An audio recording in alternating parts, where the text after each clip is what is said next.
तर नमस्कार विद्यार्थी मित्रांनो, स्वागत आहे आपल्या सरकारी जॉब अपडेट चॅनलमध्ये. तर मित्रांनो, आजचा व्हिडिओ खूप जबरदस्त आणि भारी व्हिडिओ झाला आहे. तर मित्रांनो, तुम्हाला संपूर्ण माहिती रनिंगबद्दल सांगणार आहे. तर मित्रांनो, तुम्हाला 5 अशा टिप्स सांगणार आहे, ते तुम्ही फॉलो करा. त्याच्यानंतर तुमची रनिंग जी आहे ती खूप चांगल्या प्रकारे वर्क करेल आणि तुमची कोणत्याही भरतीमध्ये तुमची दम येणार नाही. तर तुम्हाला संपूर्ण माहिती धावण्याबद्दल सांगणार आहे. तर तुम्ही पूर्णपणे आपला जे व्हिडिओ आहे ते पूर्णपणे बघा. तर मित्रांनो, तुम्हाला जर अशाच प्रकारे नवनवीन व्हिडिओ जर पाहिजे असेल तर आपलं चॅनल नक्की सबस्क्राईब करा. कारण की मित्रांनो, तुम्हाला अशाच प्रकारे नवनवीन व्हिडिओ ते दररोज मिळून जाईल. आणि मित्रांनो, तुम्हाला न थकता सलग धावायची क्षमता वाढवण्यासाठी फॉलो करा या 5 टिप्स. हे 5 टिप्स जर तुम्ही फॉलो केला तर तुमची जी थकण्याची क्षमता आहे ते कमी होऊन जाईल. व तशाच प्रकारे तुम्हाला पहिलीची टिप जी आहे मित्रांनो ते तुम्हाला सांगणार आहे. तर टिप जी आहे मित्रांनो ते नेहमी स्वतःची काळजी घ्यावी. तर तुम्हाला स्वतःची काळजी कशी प्रकारे घ्यायची हे सांगणार आहे. धावताना नेहमी स्वतःला प्राथमिक हवी इतकी इकडे जास्त लक्ष न देता आपल्या समोर असणाऱ्या गोडीवर लक्ष घ्यावे. उदाहरण, आपण ज्या रस्त्यावर धावत असतो त्या रस्त्याकडे खडे आहेत का यांची खात्री करावी. धावताना गाणी ऐकून टाळावे. गाणी ऐकताना धावल्यामुळे तुमची समोर येण्याची व्यक्तीच्या शरीरावर आपटू शकतात. ज्या ठिकाणी धावायला जाणार आहोत ती थापपट्टी मैदानीची जागा नीट पाहून घ्यावी. व तशाच प्रकारे खाली पण तुम्हाला संपूर्ण माहिती सांगितलेली आहे. रस्त्यावर धावणे योग्य नसते. फुटपाथची जागा चालण्यासाठी नसते, धावण्यासाठी. एखाद्या मैदानात ज्या रस्त्यावरून धावताना तुमचा मोठा अपघात होऊ शकतो. तुम्ही जिममध्ये यंत्रावर धावत असला तर धावताना हेडफोन लावू शकतात. आणि तशाच प्रकारे रात्रीच्या वेळी रस्त्यावर धावू नये. पहाटे काही ठिकाणी धुके साचलेले असते. धुक्यामध्ये समोराची गोष्ट स्पष्ट दिसते नसते. अशा वेळी धावायला जाणे टाळावे. व तशाच प्रकारे तुम्हाला दुसरी जी टिप आहे ते सांगणार आहे. दुसरी जी टिप आहे ते पोटावाटे श्वास घेऊ नये.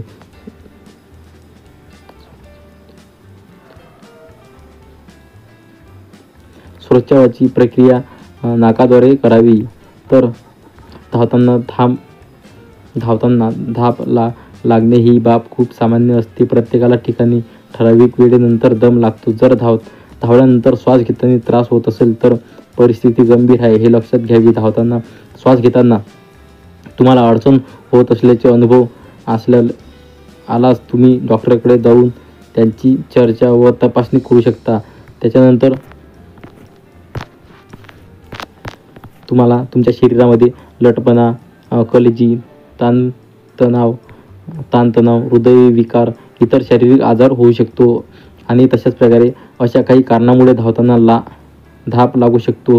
धावताना नीट श्वास घेणे जमत नसल्यामुळे लोक मध्येच थांबतात आणि जोरात श्वास घेतात. बऱ्याच लोकांना सलग धावताना त्रास होतो. चालण्यासाठी तुलनेने धावताना अनेक प्रमाणे ऑक्सिजन गरज असते. आपण जेव्हा धावतो असतो त्यावेळी हृदय वेगाने धडधडत असते. काही जण धावताना दम लागू नये म्हणून तोंडाने श्वास घ्यायचा प्रयत्न करतो. तोंडाने श्वास घेतल्यानंतर तुम्ही ते जास्त दमात. जर तुम्हाला धावताना दम लागते असेल तर धावण्याची सराव करा. त्यामुळे तुमची धावण्याची क्षमता जी आहे ती खूप वाढेल.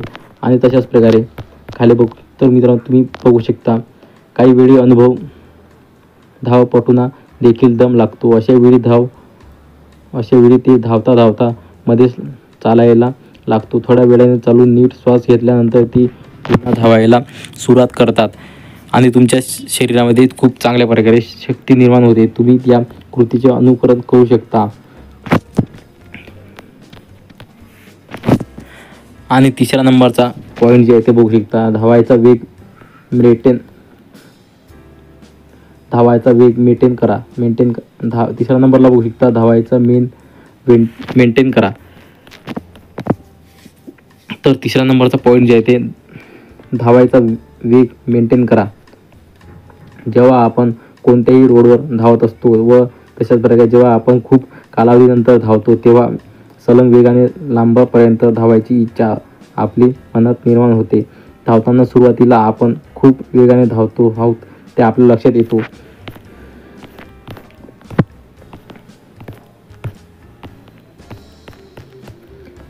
जेव्हा आपण खूप कालावधीनंतर धावतो तेव्हा सलग वेगाने लांबपर्यंत धावायची इच्छा आपल्या मनात निर्माण होते. धावताना सुरुवातीला आपण खूप वेगाने धावत असतो. आपल्या लक्षात येते हळूहळू थकला आल्यामुळे आपण धावायची वेग मधावती संपवतो आणि तेव्हाच आपण थकून जातो. थकल्यानंतर आपल्याला कोणत्याही गोष्टीचं सुचावत नाही, कारण की आपल्याला काय करावं हे समजतच नाही. तेव्हा आपण खाली बसतो. खाली बसल्यानंतर आपल्याला काही कळत नाही. आपण श्वास घेतो. तर मॅरेथॉन सारख्या धावायच्या स्पर्धामध्ये तुम्ही 1 किलो असेल मोठ्या मॅरेथॉनमध्ये धावपटू चालू स्पर्धेमध्ये सुरुवात करतात. हळूहळू स्वतःचा वेग वाढून धावायला लागतो.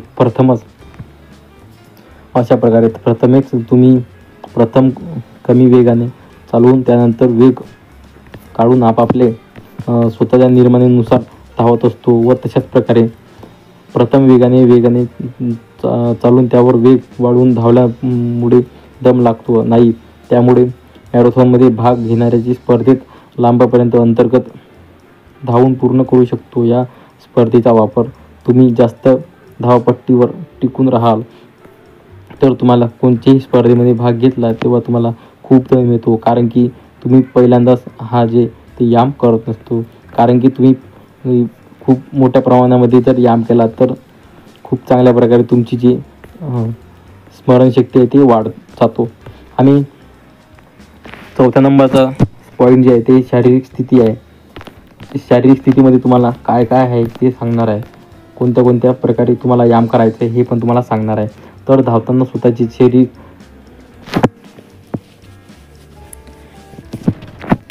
स्वतःची शारीरिक योग्य पोझिशनमध्ये आहे की नाही याची खात्री करणे आवश्यक असतो. धावताना दोन्ही खांदे नेहमी रिलॅक्स पोझिशनमध्ये असावी, कारण की रिलॅक्सिंग पोझिशनमध्ये असल्यानंतर तुम्ही कोणत्याही प्रकारची व्यायाम केली तर तुम्ही चांगल्यापणे व्यायाम करू शकता. तुम्ही धावत असताना पुढच्या दिशेनं वाकत असाल तर तुम्ही वाकायचं नाही, कारण की छाता तुमचा पुढे निघतो. पुढे निघाल्यानंतर तुम्हाला दम लागतो आणि तशाच प्रकारे तर तुमच्या छातीचा आकार छोटा होईल. यामुळे श्वास घेताना त्रास होऊ शकतो, परिणाम दम लागू शकतो. आणि तशाच प्रकारे तुम्हाला जर दम आला तर तुम्ही एका दमानंच थकून जासाल, कारण की थकल्यानंतर तुम्हाला पुढची जी स्टेप आहे ते घेता येईल नाही. आणि धावताना छाती बाहेर काढायची प्रयत्न करावा, यामुळे बॉडी पोश्चर सुधारते. धावत असताना पाय आणि खांदे समोर समांतर रेषेत ठेवायचे प्रयत्न करावा. धावताना पायाचा ठसा जमिनीवर टिकून नाही, कारण की जमिनीवर जर पायाचा ठसा टिकला तर तुम्हाला तुमच्या पद्धतीने धावायची स्मरणशक्ती आहे ती बरोबर लागणार नाही.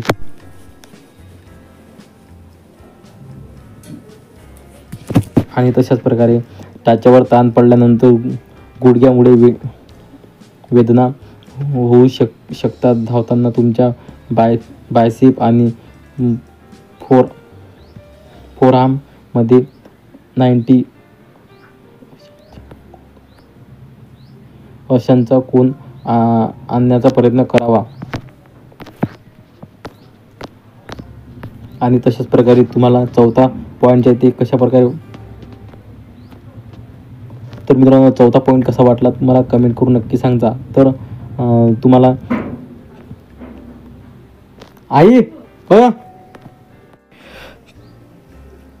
तर मित्रांनो 5वा पॉईंट जे आहे ते सुजन घालणे आवश्यक आहे. तर सुजन घालणे आवश्यक आहे हे पॉईंट तुम्हाला सांगणार आहे. तर तुम्ही पूर्णपणे हे जे पॉईंट आहे ते पूर्णपणे ऐका, कारण की या पॉईंटमध्ये तुम्हाला खूप चांगल्या गोष्टी ज्या ते शिकायला मिळणार आहे. तर तुम्ही रनिंग करताना तुम्हाला सर्वपणे माहिती जी आहे ते सांगणार आहे. तर 5वा जे पॉईंट आहे ते धावपट्टी धावताना किंवा धावायचे सराव करताना सुजन वापरतात. सुज घातल्यामुळे त्यांच्या पायाने दुखापत होत नाही. सुज घातल्यामुळे पायांना आराम मिळतो. व तशाच प्रकारे तुम्हाला सुजन घातल्याने तुमचा पाय जे ते कशा प्रकारे कोणतेही रोग व काही होऊ शकत नाही. तसेच धावताना जास्त चांगली ग्रीप मिळतो. आणि जोरात धावताना खूप घाम येतो. घामामुळे पाय ओले होतात. यामुळे पाय घसरून पडायची शक्यता खूप जास्त प्रमाणे असतो. असे घडू नये यासाठी सुजन घालणे आवश्यक असते. धावताना ओला सुजन धावताना ओलावा शोषून घेतात. तर मित्रांनो कशी वाटली माहिती मला एकदा नक्की सांगा. कारण की मित्रांनो तुम्हाला हे 5 पॉईंट जे ते सांगितलेले आहे, तर या 5 पॉईंटबद्दल तुम्हाला माहिती कशी वाटली मला एकदा नक्की सांगा. कारण की तुम्हाला धावणे हा एक उत्तम व्यायाम आहे. या शारीरिकसाठी तुम्हाला फायदेशीर सर्वपणे माहिती जी आहे ते सांगितलेली आहे. तर तुम्हाला माहिती कमेंट करून मला एकदा नक्की सांगा. तर मित्रांनो पुन्हा भेटूया आपल्या अशा व्हिडिओमध्ये. तर मित्रांनो जय हिंद, जय महाराष्ट्र.